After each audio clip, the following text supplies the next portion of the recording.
ദേശീയ ദിനമായ ആഗസ്റ്റ് 15 പിന്നെ ദേശീയവാദികളും എല്ലാ രാജ്യസ്നേഹികളും പിന്നെ പ്രകടനത്തിൽ പങ്കെടുക്കുമല്ലോ. അത് ചെറുപ്പക്കാരായിട്ടുള്ള ആളുകളെല്ലാം തന്നെ സ്വാധീനിച്ചിട്ട് പണം കൊടുത്തിട്ട്. मेरा नाम शालिनी उन्नी कृष्णन था. अब मैं फातिमा बा हूँ, एक आईसिस टेररिस्ट. और मैं अकेली नहीं हूँ. मेरे जैसे 32,000 गर्ल्स कन्वर्ट होके सीरिया और यमन के रेगिस्तान में दफन हो चुकी है. एक नॉर्मल लड़की को एक खतरनाक टेररिस्ट बनाने का सबसे डेंजरस खेल चल रहा है केरला में, और वो भी खुलेआम. कोई नहीं रोकेगा इसे. ये है उन 32,000 लड़कियों की कहानी. This is the Kerala story.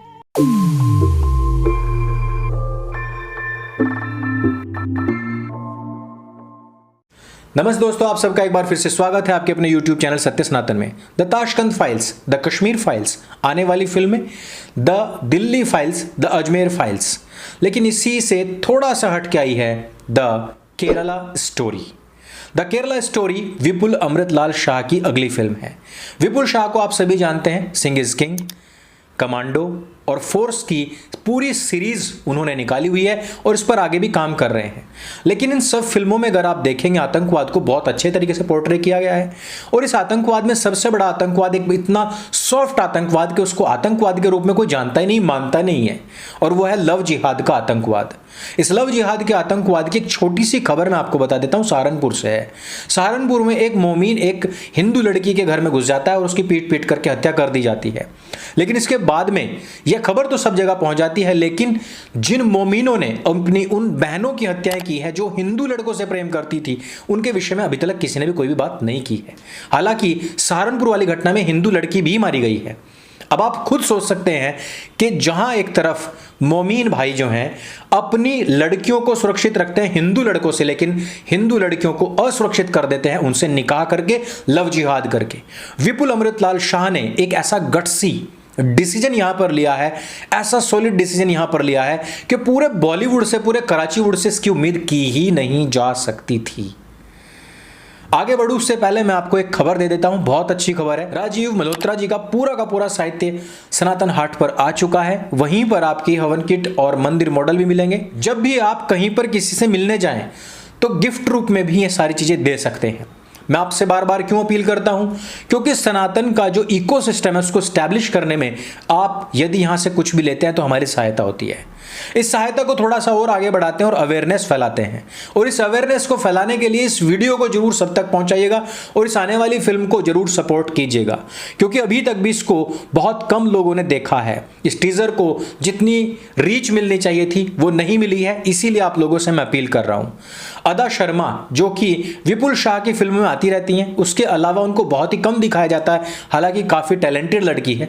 यहां पर ये बुर्का पहन करके सामने बैठी हुई और उन्होंने बताया कि मेरा नाम शालिनी उन्नी कृष्णन है, लेकिन इस समय पर मैं कन्वर्ट होकर के मुसलमान बन चुकी हूं. और ये कन्वर्जन धड़ाधड़ चल रहा है दशकों से केरल में. और मैं केवल अकेली नहीं हूं, तकरीबन 32,000 लड़कियां, ध्यान रखिए 32,000 लड़कियां हैं.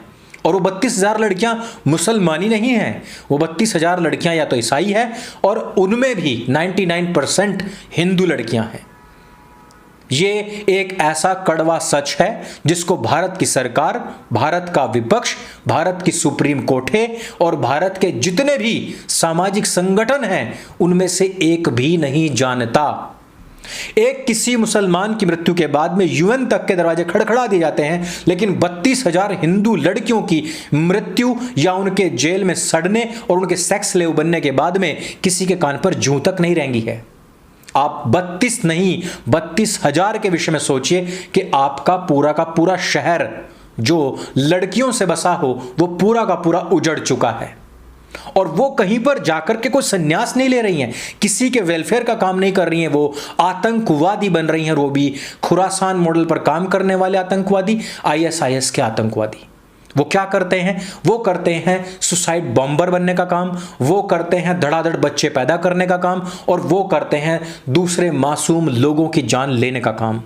इन लड़कियों का होता क्या है? ये लड़कियां यहां पर हिंदुस्तान में किसी मोमीन के साथ में लव जिहाद में फंसती हैं. मोमीन उनको बहला करके फुसला करके विदेश में लेकर के जाता है, जैसे कि आपने सनक मूवी में देखा भी होगा.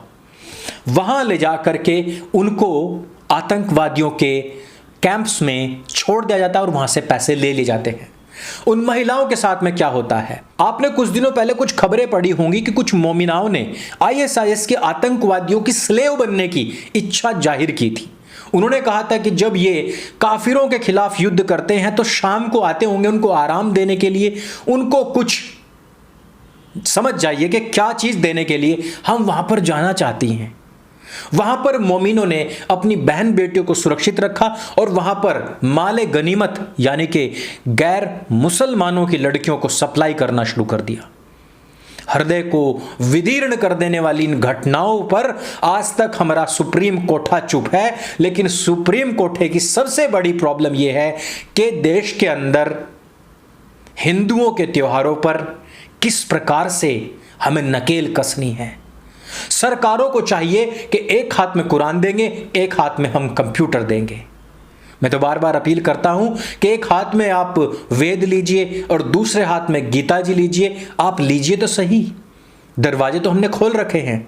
लेकिन हिंदू भी देखो कितनी जबरदस्त कौम है कि हम प्रोवाइड करवा रहे हैं लेकिन वो ले नहीं रहे हैं। और दूसरी तरफ हैं जो फिदाइन हमलावर बनके पूरे सेविंग करा करके शरीर की कोयम्बटूर में बम फोड़ देते हैं।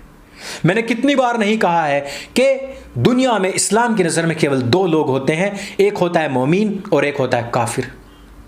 लेकिन मेरी बात पर किसी ने विश्वास नहीं किया। कोयम्बटूर में फिदाइन हमलावर ने खुद को पूरा सेव कराया, पूरे बाल उतरवाए ताकि जाते सीधे हूरों से मिले। वहां पर उसने स्वयं कहा, यही बात कही, आज दुनिया मान रही है।